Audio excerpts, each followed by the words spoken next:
Life out of him. Did they like saving? He knocked the daylight out of him. Did they like saving?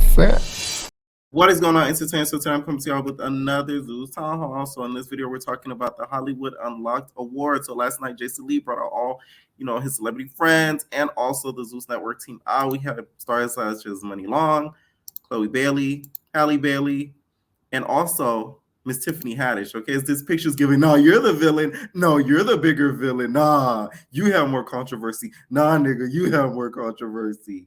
It's giving one of those, okay? And of course, the Zeus stars were out. We have Bobby, Lemmy, Janisha, Chrisean, and Natalie, okay? So now this look, Natalie, you're doing good. You're winning tonight. She looks good. This is way better than the BT Awards outfit, to be honest. And y'all already know how I feel about Chrisean being styled like this. Y'all know how I feel about it. It has nothing to do with her belly being out. It's just the clothing is like crazy, okay? Also, it wouldn't be an awards show if Chrisean didn't perform. It's a vibe all the time.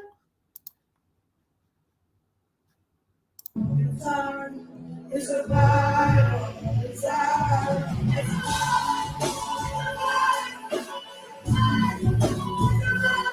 It's a vibe all the time. It's a vibe all the time.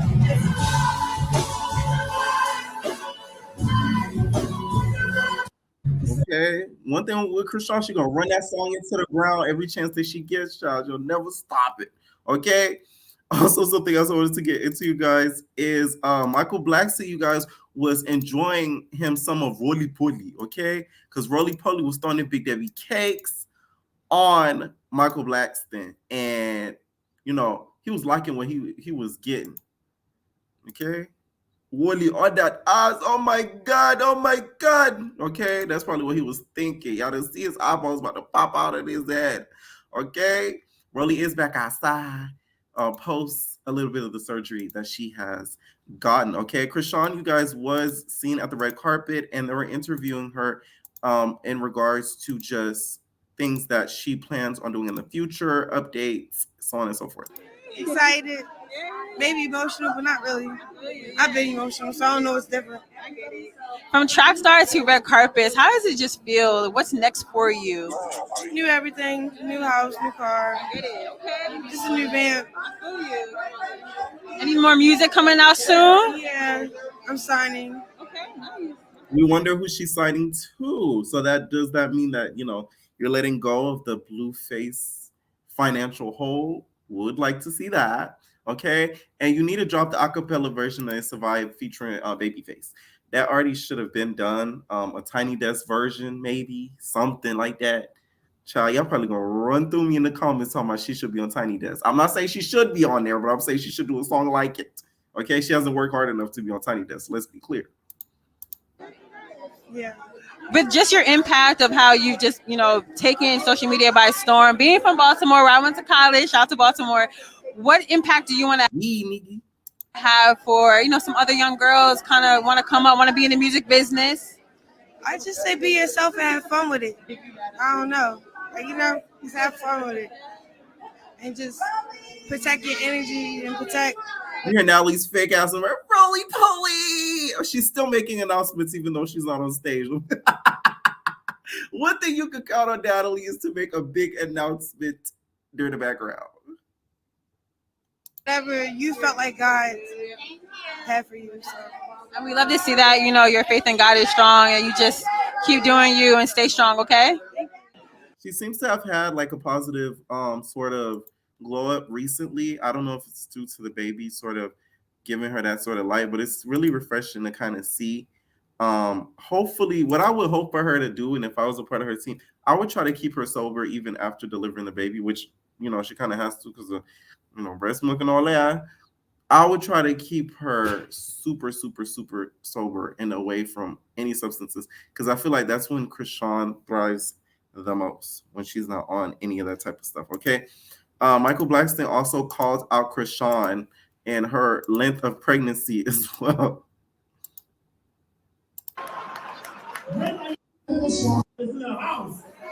This girl been pregnant for 3 years. When are you having a baby, motherfucker? It does seem like Chrisean been pregnant for a long time now. It's because every time we see her, her belly is out. It's just a big belly. It's just out and about. Okay, you see the belly before you see Chrisean. All right, so y'all know yesterday Jazmone and Lyric got into some sort of disagreement. Okay, apparently Lyric Clavat is she not having it. Okay, and she said she would beat the brakes off of Jazmone. His whole name. Listen here, look. Okay, so in this video, she's basically saying that like she gonna beat her a up for speaking on her daughter, all of that. Okay, and also Lyric says it's when you get a B 150. She know this B ain't got a check since she left the show. No food in her fridge, relying on OnlyFans and Clubhouse for little scraps. Her generation is doomed to fail. These black ghetto trash mothers raising young women to do the least. Oh wow. And then Miss Wop Wop clapped back at Jazmone because I know Wop Wop kind of was going back and forth with Jazmone and sent a gif of when Jazmone was doing her hair on BGC 11. I'll never forget when this went viral. When Jazmone had that hot comb, child. The producers of BGC Oxygen was ruthless, okay? Because that easily could have got cut out. But Jazmone doesn't seem to be bothered, okay, by Miss Wop Wop. Girl, I don't even know where she from. She from what? Not. She from somewhere where someone called her Wop Wop, and she the whole time was get wopped wopped. All her clips. Head. Is she talking about my hair? How you gonna offer somebody some hair and 98.77% of the time it's shown on TV, you don't even have hair on your head? That's a good point, okay? Because we did see you kind of scalped at the reunion, Miss Wop Wop. Okay, so I kind of even with the scalping. The whole thing with Lyric though, Lyric to me doesn't seem like a girl's girl at all. These are the type of girls that other girls need to be aware of. Do not ever get close to them because they will turn on you in the split of a dime. Okay. The way that they were able to fall out after doing a whole podcast together makes no sense to me. Like, damn, what happened? I still want to know a little bit what happened because we're not getting a clarification as to what happened. Did somebody delete the pod on accident or what? I want to know. Okay. And do y'all want to see Jazmone back on Baddies or not? Speaking more of old BGC throwbacks, y'all, Jada is not letting up on the NYPD, okay?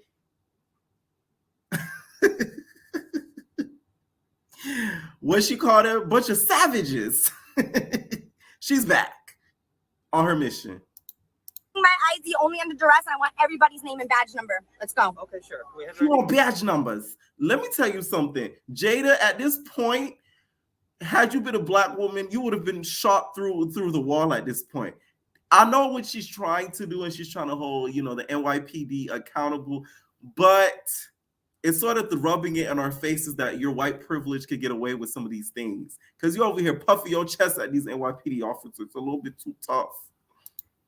I want name and badge numbers. You will. They're wearing their badge. No, you guys are required to say your name and badge numbers. Let's stop the fuckery. We already have. Everybody's. You want my ID? I have to comply with you. I want to know whose FOIAs I'm going after. Names and badge numbers. It's the badge numbers for me. This is ridiculous. Okay. Leslie 28371. Thank you, Leslie. Thank you. I'm giving my ID only under. Now I wonder what this had to do about where it looked like they out there in the forest. Let me find out they was taking too much space when you was in your hiking trail, Jada. I mean, damn. I just don't get the huge point about this, Jada. I'm sorry. Like, you stress your own self out, baby. All right. So Sarah, you guys has told us to leave Gigi alone. Y'all know Gigi from BGC 11. She basically made a video saying she has no hard intentions against Gigi and to basically, let it go. Shout out to Siki Godmother for all of the tea. Okay. All right. Next I wanted to get into, you guys, is the Cabaret. So apparently, y'all, Amber is back and she's talking. Okay. She's going to be doing an interview very soon with the Real Life Productions on YouTube, titled Jocelyn Fight, her dude jumping in, Zeus TV promoting fights. Now, Amber, why are you just not doing interviews? And also, y'all, she dropped a hot diss track, y'all. Take a listen to what Miss Amber went into the studio and dropped some beat. Didn't give a fuck, bitch, you can never get to feel with me, you know I'm better. Got the free funds, I got the free cheddar. Would fuck your man, but I can do better, bitch. E is for everything that I've been through since your fake ass Cabaret. Taking hate from a It's forever entertainment, but I'll go off. listen, I dropped my lawsuit and I dropped your ass too. Jay, you was a junkie, I knew it. Oh, you was an op and you blew it. S, ain't let me on set cause you was so pressed. Why you ain't to me like you did big flex? You a eater, you eat it up. How you so high with no lean in your cup? I seen the videos fucking all on the floor, all on the stripper pole, didn't give a fuck. Bitch, you can never get to feel with me, you know I'm better. Got the free funds, I got the free cheddar. Okay. Of course, she used the sample of that song. I can't get the name of it right now, but that sounds like a sample of a song before. Listen, I'm not mad at this, but it's just the timing. Why didn't you do this when she, hopped on you? But then again, she was still healing and the bones had to take time to heal and everything like that. So I get it. Like now she feels as if she's still on this rampage and she deserves her leak box. So she decided to get in the studio, do her things. I'm interested to see what she's going to be saying in this interview, to be honest, because what do we not know that we already know? Because I feel like we already know a lot of the crap that we see Zeus do, Jocelyn has done. Like, what else more do we have to know about? Okay. Also, Stunner Raw is going to be dropping her album very, very soon. She previewed a new song as well. Y'all heard that preview that she did sampling Goodies. I heard some of y'all wasn't too keen for it. So what y'all think about this one? Trying to bang my line for a flight, bitch, you fuck. I play my cards right now. Wish you best of luck. You better call that other bitch to come and pick you up. And for you niggas up in jail, you better ask your wife or your girl for that bail. Don't got me for no kids. I ain't sending out no mail. No collect call, going straight to voicemail. I don't know, bitch. Now you gotta take that L. Didn't feel me then, but I bet you feel me now. Bitches fagging off, let you right up in that cell. Wasn't at them court dates, them bitches found. You think cause you a rapper with a blue check, that shit finna get a bitch pussy wet. Okay, now I like this. One thing about Stunner Girl, her music is universal. Okay, Florida, California, New York, anybody can, I feel like really vibe to it. It's something about her voice. Like, it goes well with some beats. She does it for me. She really does, okay? And I wasn't a huge fan to begin with, but as more and more that I listen to her music, I like it, all right? Also, one last thing, Roly Poly went on live with Wet Wet and talked a little bit more about the auditions and how she feels like a lot of people were going a little bit too in on her because the auditions was too out of control. We got to hurry this shit up so everybody can get a chance. I'm like, okay, Roly, you in charge of this table. I was in charge of the table. Where everybody sitting? We got to hurry this shit up so everybody can get a chance. I'm like, okay, Roly, you in charge of this table. I was in charge of the table. Where everybody sitting there talking about she was acting like I was in charge of the table. I was in charge of the table on Baddies West. And I was in charge of it on Baddies East. So let all the girls come in the room and get a chance to be seen. We're dealing with one group of girls for 2 hours. And then when the police came and shut it down, everybody was mad. Well, blame it on that one group because they wouldn't stop talking so we could get to all the girls. When I tell you, when I walked out, I was done because I was fucking done. I sat in that room. I don't even think we started. When we got in the room, we started probably about 30 minutes after we got in the room and sat in them chairs. Of course, it's going to be cut down and edited so everybody, it could get to the fucking point. But we sat there for 30 minutes. The CEO, first he tried to calm them the fuck down. They wouldn't calm down. They wouldn't even listen to him. Then Natalie, they have to get Natalie off the stage to tell them we're going to cut this shit off. Y'all should have sent them bitches up out of Nobody would listen. So we're dealing with a group of fucking girls that won't listen so the other group could come in. So that's what pissed me off. All right. My whole thing is I don't feel like nobody has an issue about how she was treating the girls because she was acting like Scarlett. Back them up. Sit them down. We all know that. Okay. It was good. You was acting like Scarlett with the girls. The problem was you yelling at the other people that were judging, Biggie, Scotty, because nobody came to a conclusion of what a baddie really is. Y'all didn't have a criteria written down like if this girl doesn't need this, and that, they can't get a ticket. So that's what got on our nerves. I don't think it was the the fact that she was yelling at the girls. It's the fact that she was yelling at the other judges. That was my whole thing, okay? And the whole Walla Walla thing. Spence was feeling that, okay? Let me know what you guys think down below about some of these topics, and we're out, babies. Ain't no personal thing.